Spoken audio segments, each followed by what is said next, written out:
하나님 말씀 우리 함께 봅니다. 고린도전서 4장 3절로부터 5절까지 말씀입니다.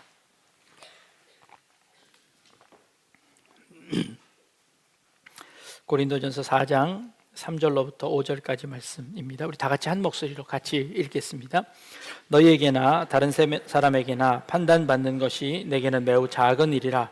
나도 나를 판단하지 아니하노니 내가 자책할 아무것도 깨닫지 못하나 이로 말미암아 의롭다 함을 얻지 못하노라. 다만 나를 심판하실 이는 주시니라. 그러므로 때가 이르기 전 곧 주께서 오시기까지 아무것도 판단하지 말라. 그가 어둠에 감추인 것들을 드러내고 마음의 뜻을 나타내시리니 그때에 각 사람에게 하나님으로부터 칭찬이 있으리라. 아멘. 뭔가 모르는 것이 있으면 아는 사람에게 물어보게 됩니다. 그런데 학교에 가면 아는 사람이 모르는 사람에게 묻습니다. 이걸 시험이라고 이야기합니다. 시험은 얼마나 알고 있는지를 묻기도 하지만 때로는 모르는 것을 물어서 알게 하는 것이 시험입니다. 그런 차원에서 시험은 참 유용한 것이지요.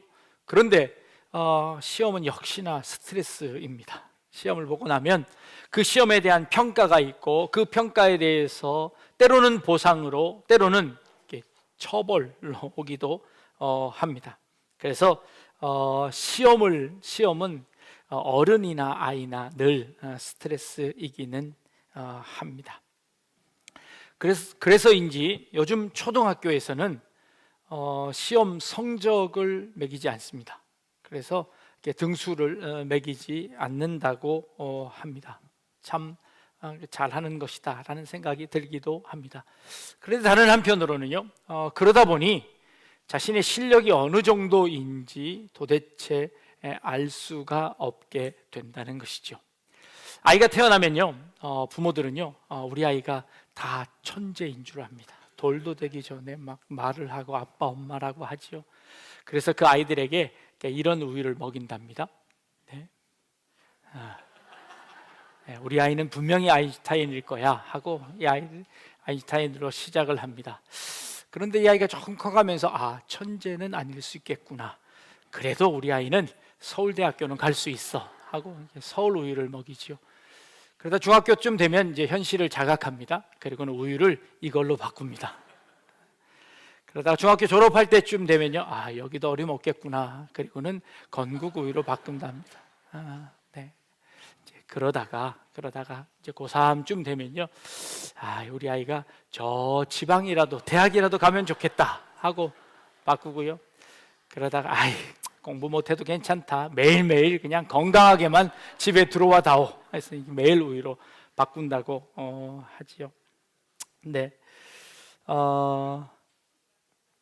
정당하게 평가를 하고 그 평가에 따라서 그 아이를 교육하는 것은 참 중요한 일입니다. 그런데요, 우리 대학에서도요, 교수님들이 아이들에게 성적을 줄 때 요즘은 A, B, C로 주지요. 그런데 이 A등급은 줄 수 있는 인원이 한정되어 있습니다. 35%만 A등급을 줄 수 있습니다. 그 이상은 이 시스템에서 점수를 주면 이렇게 점수를 기입할 수가 없게 만들어 버렸습니다. 왜냐하면 상대평가라는 제도를 선택했기 때문입니다. 그래서 의무적으로 A는 35%만 주고요, 나머지는 B를, 그리고 C 학점도 의무적으로 주어야 합니다. 그러니까 이 학생의 다른 학생과 비교해서 그 학생을 평가해야 하는 것이지요.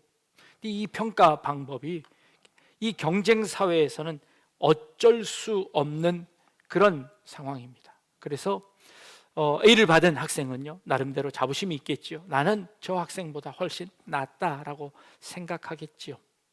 그러나 반면 그렇게 받지 못한 사람은 나는 늘 나고자라는 그런 판단을 받게 되어지는 것이죠. 그것이 긍정적으로는 조금 더 열심히 해야 되겠다라는 도전을 받기도 하지만 때로는 그것으로 인해서 좌절하기도 하고 스스로 낭망하기도 하는 그런 패단을 가져오기도 합니다. 여러분들의 신앙은 어떻습니까? 여러분들의 인생은 어떻습니까? 여러분들의 점수는 어느 정도쯤 되어질까요? 여러분들의 신앙 점수는 어떨까요? 점수를 좀 한번 이렇게 쭉 보고 매겨서 연말 되면 우리 성도님들에게 성적표를 이렇게 신앙 성적표를 하나씩 이렇게 나눠드리면 어떨까라는 생각을 해보기도 합니다. 예전에 우리 선생님들은요, 여러분들은 어떤 평가를 받으셨나요? 예전에는 모두 다 이런 평가를 받았지요. 네, 수, 우, 미, 양, 가라는. 어떤 학생이요, 성적표를 가지고 왔는데 다 양양양양 이렇게 되어서 그 친구가 양씨였거든요. 그래서 양씨여서 그런가 보다. 근데 중간에 가가 하나 있는 거예요. 그래서 들켰다는 이야기가 있는데, 수는 어떤 사람이 수를 받지요? 수는 한자로 빼어날 숫자를 씁니다. 빼어나다는 것은요, 아주 뛰어나다라고 해서 수라는 등급을 매기는 거죠. 우는 어떨까요? 우는요, 한자의 뜻을 찾아보면 넉넉하다 혹은 또 뛰어나다라는 뜻을 가지고 있습니다. 수가 좋은가요? 우가 좋은가요? 수가 좋으세요? 그런데 우리가 어떤 학생들을 보면 참 이 학생은 우수한 학생입니다 라고 할 때는 우가 앞장섭니다. 우가 더 앞에 서고 수가 나중에 있죠. 우가 더 좋은 걸까요? 수가 더 좋은 걸까요? 네. 미는 어떨까요? 미는 아름다울 미자를 쓰는데요, 이게 아름답다는 건 뭐지? 성적이 아름다운 것은 뭘 의미하나요? 아주 뛰어나다는 것을 의미하는 겁니다. 미도 좋은 거죠. 양은요, 양호하다, 뛰어나다, 넉넉하다라는 양자를 씁니다. 자, 양이 좋은가요? 수가 좋은가요? 둘 다 뛰어난 겁니다. 다 좋은 것을 의미하는 것이죠. 그러면 가는 어떤가요? 네? 가능하다라는 가자를 씁니다. 충분히 가능성이 있다. 어디다 내다 놔도 충분히 가능성이 있다고 해서 가를 주는 겁니다. 자, 그렇다면 이 꼭 수미 양가로 점수를 매겨야 될까요? 우수 양가미 이렇게 하면 안 되는가요? 이 순서는 누가 정한 걸까요? 무엇이 더 뛰어나고 무엇이 더 높은 점수를 가져오는 걸까요? 다 좋은 겁니다. 예전에 우리 선생님들은요, 우리 학생들을 가르치면서 우리 모든 학생들이 다 넉넉하고 괜찮습니다, 뛰어납니다, 정말 아름답습니다 라고 평가를 했다는 것이죠. 지금처럼 야속하게 A, B, C 등급으로 나눠서 누구는 A, 누구는 B 서로 경쟁하지 않게 했고요, 이 넉넉함 가운데 이 모든 사람들이 다 가능하다고 칭찬하는 그런 평가를 했다는 것이죠. 어린이집 졸업식을 보는데요, 어린이집 졸업식, 우리 조이랜드 졸업식에 약 한 20여 명의 아이가 졸업을 했는데요, 졸업식 할 때 아이들마다 상을 주는데요, 그 상을 보니까 그 상 제목이 뭐냐면, 이 친구는 정리정돈을 잘하는 친구입니다. 이 친구는 다른 친구들 열심히 잘 도와주는 친구입니다. 이 친구는 웃음이 아름다운 친구입니다. 이 친구는 그 20명의 아이들이 모두 다 다른 제목을 주어서 이 상장을 주더라고요. 야, 선생님이 저걸 어떻게 다 만들었을까? 라고 싶을 만큼 그렇게 아이를 평가하는 모습을 보았습니다. 그렇습니다. 만약 하나님께서 우리를 보시면 어떨까요? 하나님께서 우리를 보시면서 A, B, C 등급으로 나누어서 너는 A 등급, 너는 B 등급이라고 하나님께서 우리를 그렇게 바라보실까요? 아니면 각 사람에게 주어진 그 모든 장점들을 보시며 그 하나님께서 여러분 한 사람 한 사람들을 칭찬하시면서 여러분들에게 상을 주시지는 않을까요? 그런데 세상에서는요, 많은 사람들이 서로를 평가합니다. 서로가 서로에 대해서 판단을 합니다. 그리고 그 사람을 심지어 점수를 매기기도 하고요, 그 사람을 등급을 매기기도 합니다. 그래서 그 사람에게 낙오자의 낙인을 찍기도 하고, 어떤 사람은 교만하게 제일 위에 있다고 생각하기도 한다는 것이죠. 사도 바울은 오늘 이 본문을 통하여서 이렇게 이야기합니다. 3절 말씀에요, 너희에게나 다른 사람에게나 판단받는 것이 내게는 매우 작은 일이라 나도 나를 판단하지 아니하노라 라고 기록하고 있습니다. 우리를 판단할 수 있는 사람은 누구일까요? 누가 누구를 판단할 수 있을까요? 내가 나를 판단할까요? 내가 나를 판단하는 것도요, 때로는 오류가 있습니다. 보통 자기가 자기 자신을 판단할 때는요, 두 가지 극단적인 상황으로 나갈 때가 참 많습니다. 하나의 극단은요, 자학입니다. 과도한 자기 비판을 통해서 자기 스스로를 낮추는 일입니다. 때로는 이것이 겸손함이라는 좋은 말로 미화되기는 하지만 그 겸손함 속에 들어가 있는 것은 자기 학대, 자기 비하일 경우가 참 많습니다. 그래서 자신의 자존감에 상처를 입어서 어디에도 앞장서지 못하고 무슨 일이어도 나는 안 돼라고 생각해서 어떤 것도 도전하지 않는 사람들로 전락될 가능성들이 참 많습니다.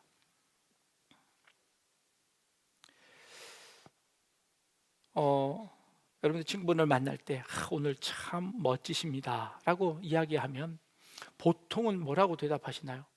아이 멋지긴요, 이거 뭐 10년 전에 산 옷인데요. 물어보지도 않은 그 이야기들을 이렇게 이야기하며 자기 스스로를 이렇게 낮춥니다. 겸손이라고 생각하지만 우리 한번 연습 한번 해볼까요? 옆에 계신 분한테 한번 얼굴 쳐다보면 이야 참 멋지십니다.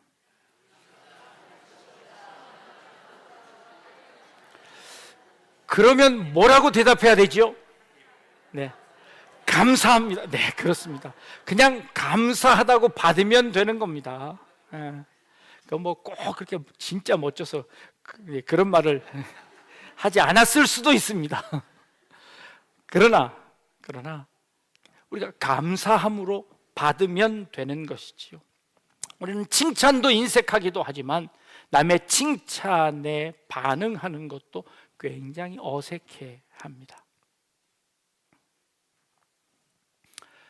다른 한편으로는요, 이게 교만으로 갈 때도 있습니다.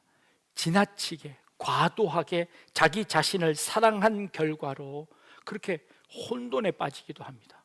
나는 저 사람보다 최소한 저 사람보다는 내가 더 낫지 라고 생각하며 그 순간, 내가 교만하게 생각하는 순간 내가 다른 사람을 얕보게 되는 것이지요.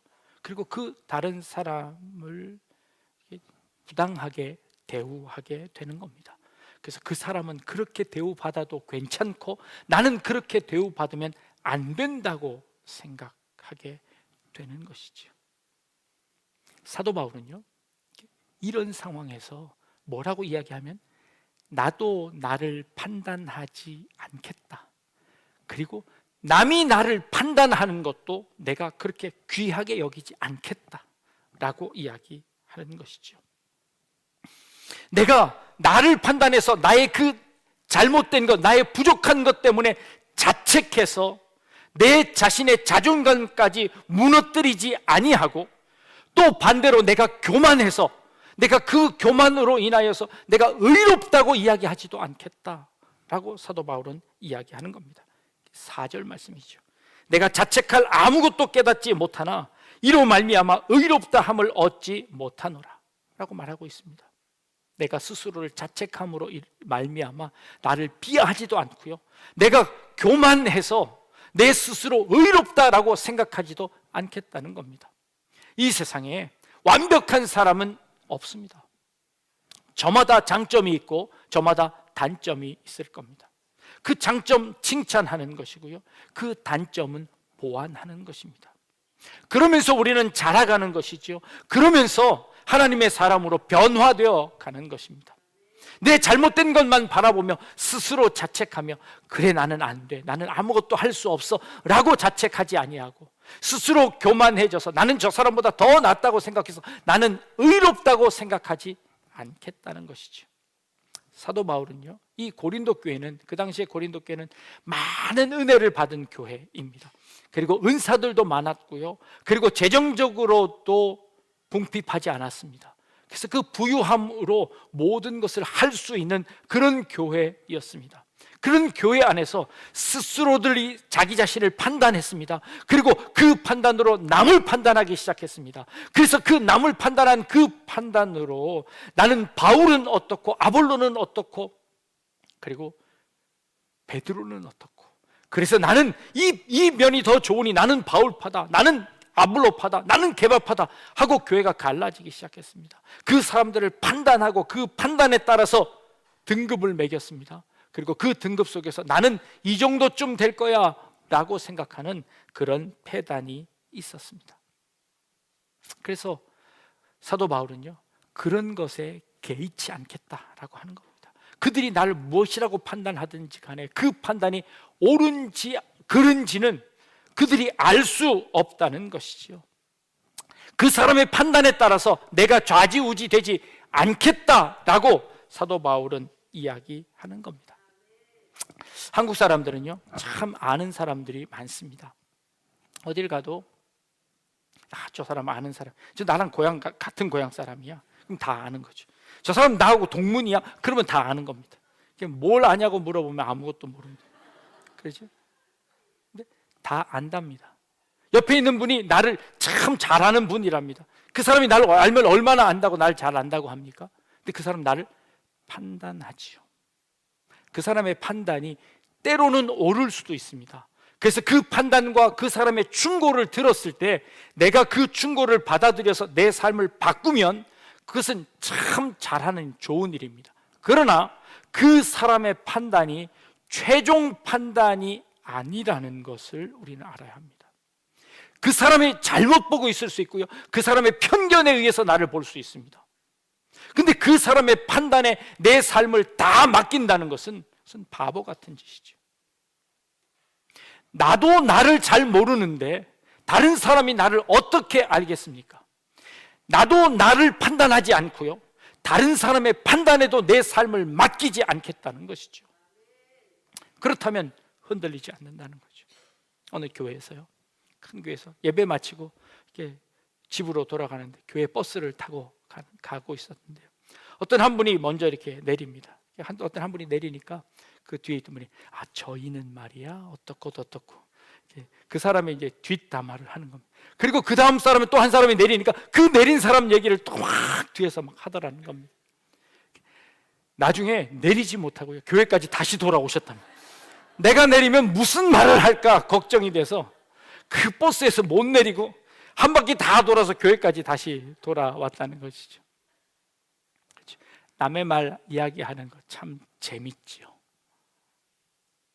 그런데 그 남의 말에 휘둘리는 우리들이 더 문제입니다. 그들이 무엇라고 판단하든 그 판단에 내가 흔들리지 않겠다고 작정하는 겁니다. 그들이 뭐라고 이야기하든지 간에 나는 그 판단이 옳지 않다고 이야기하는 겁니다. 그 판단이 중하지 않다고 내가 받아들이는 겁니다. 그는 그의 입장에서 그렇게 판단할 수 있지만, 그러나 나도 나를 잘 모르는데 그 사람의 판단에 나의 모든 것의 최종 판결이라고 맡겨놓을 수 없지 않습니까? 우리 인생에 대해서, 우리의 삶에 대해서 최종 판결은 누가 하시겠습니까? 하나님이 하시는 겁니다. 나보다 나를 더 잘 아시는 하나님께서 나를 판단하실 거고, 그 하나님의 판단에 따라 마지막에 하나님께서 결산하실 겁니다. 우리는 그 결산을 믿습니다. 그러니 이 땅을 살아가면서 우리는 그저 우리에게 주어진 일들 가운데서 최선을 다하고 그 일에 내가 할 수 있는 능력만큼 그 일을 감당하는 것이죠. 때로는 실수할 수 있습니다. 때로는 잘못할 수도 있습니다. 내가 잘 못하는 것이 있을 수도 있습니다. 그러나 하나님께서는 우리의 잘하는 것, 그것 칭찬하시겠다고 하는 겁니다. 우리에게 주신 그 사명, 그 달란트 잘 활용하고 있는지를 보시겠다는 겁니다. 5달란트 받은 사람, 2달란트 받은 사람, 1달란트 받은 사람이 있습니다. 그 받은 대로 거기에 충성하면 그것에 따라서 하나님께서 칭찬하시겠다고 말씀하시는 겁니다. 남들이 뭐라고 하든 상관없습니다. 그건 그 사람의 의견일 뿐입니다. 그리고 그 사람의 의견에 내가 좋게 여기거든 내 자신을 바꾸어 가는 것은 참 좋은 지혜입니다. 그러나 그것에 나의 모든 인생의 최종 판결을 그에게 맡기는 것은 어리석은 일이다라고 말씀하고 있는 겁니다. 그러므로 때가 이르기 전 주께서 오시기까지 아무것도 판단하지 말라. 그가 어둠에 감추인 것들을 드러내고 마음의 뜻을 나타내시리니 그때에 각 사람에게 하나님으로부터 칭찬이 있으리라 라고 말씀하십니다. 그 칭찬은요, 하나님이 수, 우, 양, 때로는 가, 모든 것이 다 가능한 것입니다. 모든 것이 다 우리에게 주어주신 달란트대로 하나님께서 우리에게 주실 줄로 믿습니다. 그러니 우리가 교만하게 다른 사람들을 판단하지 말고, 그리고 혹 다른 사람의 판단에 내가 흔들리지 말고 하나님께서 내게 주신 달란트대로, 하나님께서 내게 주신 은혜대로 그 일들 감당해 나가는 그런 우리 약대중앙교회 성도님들 다 되실 수 있기를 주님의 이름으로 축복합니다. 기도하겠습니다. 하나님, 나보다 나를 더 잘 아시는 하나님께서 우리를 판단하시고 또 우리를 또 결산하시는 줄 압니다. 세상 사람들의 말에 흔들리지 않게 하시고